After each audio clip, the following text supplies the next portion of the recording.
Welcome in this video. और आज की इस वीडियो में गूगल मीट की एक प्रॉब्लम की बात करेंगे। ये जो प्रॉब्लम है ये कई पेरेंट ने मेरे इसके पहले की जो वीडियो है उसमें कमेंट सेक्शन में भी पूछी है।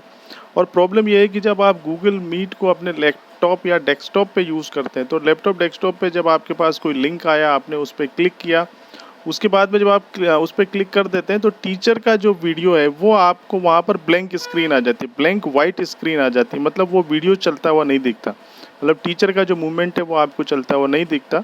तो इसका क्या सॉल्यूशन हो सकता है? हालांकि इसका सॉल्यूशन मैंने कमेंट में भेजा है, लेकिन फिर भी प्रॉब्लम सोल्व नहीं हुई है। 2-3 सॉल्यूशन मैं इसके आपको बता रहा हूँ और मुझे पूरी उम्मीद है इन सॉल्यूशन से आपकी प्रॉब्लम सोल्व हो जाएगी। देखिए, मेरे पास अभी लैपटॉप नहीं है, मैं मोबाइल से इस वीडियो को बता रहा हूँ, तो ज़्यादा प्रैक्टिकल करके आपको नहीं बता पाऊँगा। सबसे पहला काम जो आपको करना है कि जो गूगल क्रोम आपके लैपटॉप डेस्कटॉप पे इंस्टॉल्ड है वो पूरा अपडेट होना चाहिए, मतलब लेटेस्ट गूगल क्रोम होना चाहिए, ताकि वो गूगल मीट की जो भी डिपेंडेंसी है, जो भी रिक्वायरमेंट है, उनको वो फॉलो कर पाए। तो आप ये इंश्योर कर लें कि जो गूगल क्रोम और गूगल क्रोम में ही आप इसको ओपन करें तो ज़्यादा बेटर होगा। तो गूगल क्रोम आपका अपडेट हो, ठीक है। ये आप चेक करने के लिए क्या करेंगे, गूगल क्रोम की जो सेटिंग है, देखिए यहाँ पर दिया हुआ है, गूगल क्रोम की जो सेटिंग है उस पर जाके आप देख लें कि उसका कौन सा वर्जन है, और अगर उसके कुछ अपडेट आई हुई है तो उस अपडेट को आप यहाँ पर चेक कर लें और गूगल क्रोम को आप अपडेट कर लें। हो सकता है इससे आपकी प्रॉब्लम सोल्व। ओके, सेकंड जो सॉल्यूशन हो सकता है, अगर अपडेट करने के बाद भी प्रॉब्लम सोल्व नहीं हुई तो सेकंड जो सॉल्यूशन हो सकता है, आप गूगल क्रोम की कैश और कुकीज़ को आप क्लियर करें। इसके लिए आपको क्या करना है, गूगल क्रोम की सेटिंग पे जाना है, फिर आप एडवांस ऑप्शन पे जाना है उसका, फिर प्राइवेसी एंड सिक्योरिटी टैब पे आप क्लिक करेंगे। उसमें एक ऑप्शन होता है क्लियर ब्राउजिंग डेटा।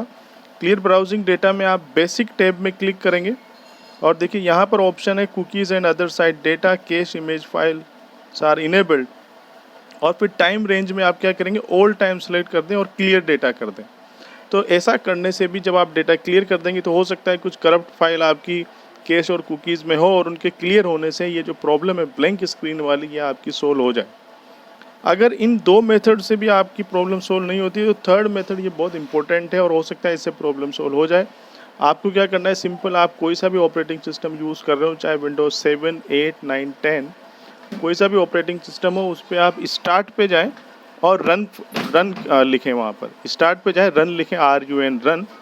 और जब रन पे आप क्लिक करेंगे उसके बाद आप वहाँ पर लिखें %temp%। क्या लिखना है आपको, %temp%। तो आपकी टेम्परेरी फाइल्स का फोल्डर खुल जाएगा। उन सारी फाइल को आप क्या करेंगे, सिलेक्ट ऑल करेंगे, Ctrl+A दबाएं, सिलेक्ट ऑल करें और उनको शिफ्ट डिलीट करना है सीधा। शिफ्ट डिलीट मतलब परमानेंट डिलीट। थोड़ा सा टाइम इसमें लगेगा, लेकिन आपकी सारी टेम्परेरी फाइल्स डिलीट हो जाएंगी। और घबराने की कोई बात नहीं, these all are temporary files, और डिलीट होने पे भी आपको कोई प्रॉब्लम नहीं आएगी। और मुझे पूरी उम्मीद है अगर टेम्परेरी फाइल आपकी डिलीट हो जाएगी तो ये ब्लैंक स्क्रीन वाली प्रॉब्लम आपकी इससे ज़रूर दूर होगी। तो 3 सॉल्यूशन मैंने आपको इसमें बताए और मुझे उम्मीद है इन 3 सॉल्यूशन से जो ब्लैंक स्क्रीन की जो प्रॉब्लम है वो ज़रूर दूर होगी। वीडियो देखने के लिए थैंक यू वेरी मच। अगर फिर भी कोई प्रॉब्लम आती है तो आप कमेंट सेक्शन में लिखें, मैं पूरी कोशिश करूँगा आपकी प्रॉब्लम सॉल्व करने की।